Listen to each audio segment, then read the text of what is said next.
President Truman looking for a way to achieve victory on the Pacific Front. He'll do anything. Oh, will you, Truman? Looking at the documents for the atomic bombs. Where's Oppenheimer at? Is Oppenheimer about to... Yeah.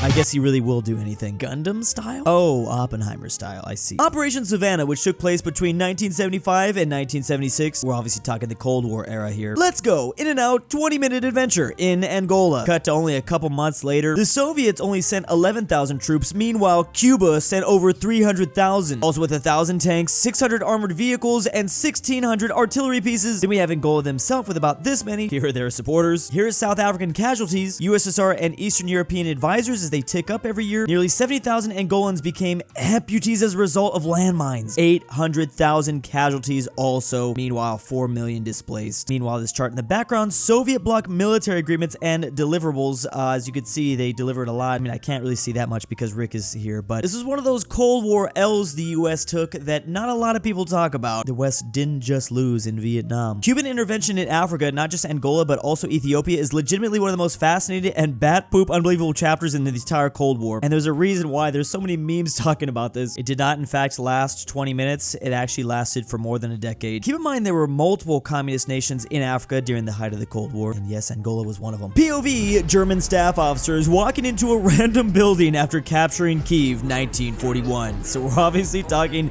World War II. And, well, the Soviets are going to use something called scorched earth policy, just like they're historically known for doing. They did the same thing to Moscow against Napoleon. Japan versus the Taiwanese mob. On the Japanese side, we have Tokyo's Metropolitan Police Department and the Yakuza. What? The Taiwanese mob having at least 100 plus people, but the police officers were over 400 and the Yakuza over 120. Meanwhile, the Yakuza, and of all people, the Japanese police. What about fighting side by side with a friend? I could do that. Perfect matchup doesn't exist. I may be a criminal, but I'm a Japanese criminal. This comes from the Shibuya incident in 1945. Interesting side note, but the Japanese had controlled the island of Taiwan for quite some time there. In fact, they grabbed it all the way in 1895. It's like a whole 50 years of them controlling it. I'm making you my puppet state. Aw, you're sweet, responds Poland. I'm making you my puppet state. Hello, human resources. France is the Chad, and I guess Russia is the Beta or something. Yeah, Poland really just doesn't like Russia. I always show this map, but Napoleon Bonaparte and his France did reach all the way to Poland and puppet it, technically known as the Duchy of Warsaw here. Fun fact, unlike the Russian Empire, France didn't repress the Polish language and culture. Oh. The factory's clock being slowed down by the owner. Meanwhile, 19th century factory employees trying to finish their 16-hour shift. Turns out your 16-hour shift just became a 20-hour shift. I wonder why they lost so many limbs back in those days. Beats me. Yeah, I gotta say, those early days of the Industrial Revolution didn't seem so fun. The US abolishing slavery in 1865. Oh yeah. Let's go! Number 1! Meanwhile, Russia abolishing serfdom in 1861, and most of Europe abolishing slavery 50 years earlier. Good post to remind people that the US was pretty late to this whole trend, and then not to mention there had to be a whole civil war fought for it. Not a good look. But it is important to remember that the US was not the last one to abolish slavery. Actually, I'm not a doctor. I'm a member of the French resistance. He's also escaping from the Gestapo. Give me men and shelters and weapons, and I'll fight the Germans for you. Thank you for trusting me. Now give me your alcohol and your daughters. We need it for the party. You wouldn't disobey an order from the resistance, do you? The dark side of the French resistance movement in World War II. There's always some psychos. This guy did not last long after the war was over, though. This is who we're talking about here. Darn, the Soviets sure were cruel to the German civilians. Hopefully only the Soviets committed such atrocities in Germany. Meanwhile, the French in Germany and in Austria. We have clear orders, no quarters. Make them pay for deporting my family. Oh wow, more memes about the French in World War II, or in this case, just after. Even with this said, I'm sure it still doesn't match what the Soviets were doing, to be honest. The US Army with the bazooka, the British with the PIAT, the German with the Panzerfaust or Panzerschreck. Panzerschreck. Then there's the Japanese. This is the kamikaze. You just run at it and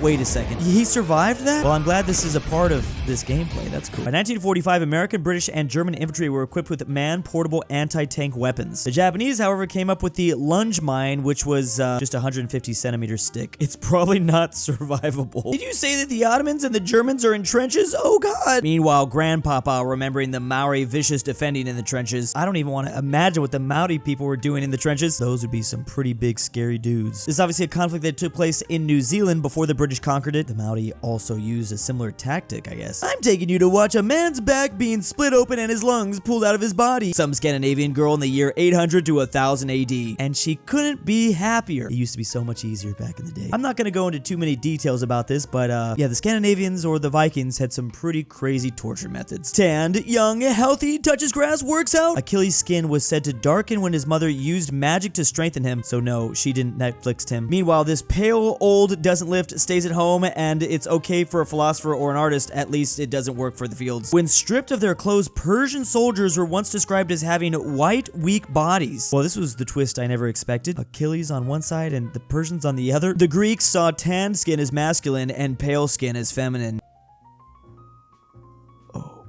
Plato describes having white-skinned as being children of gods. Many Greek goddesses were described as white-armed. Okay, well, maybe at least I could be a goddess. It's better than nothing. Tsar Nikolai II looking at his wife, who his wife is actually looking at some crazy mentally ill homeless guy, neckbeard with allegedly healing hands. Cue the song right now. I love how like most of the world knows this story now just because of how popular the song is. Who knows, this gets all the ladies. How Byzantium got silkworms, approximately 550 AD. Cue Mission Impossible music in Anatolia.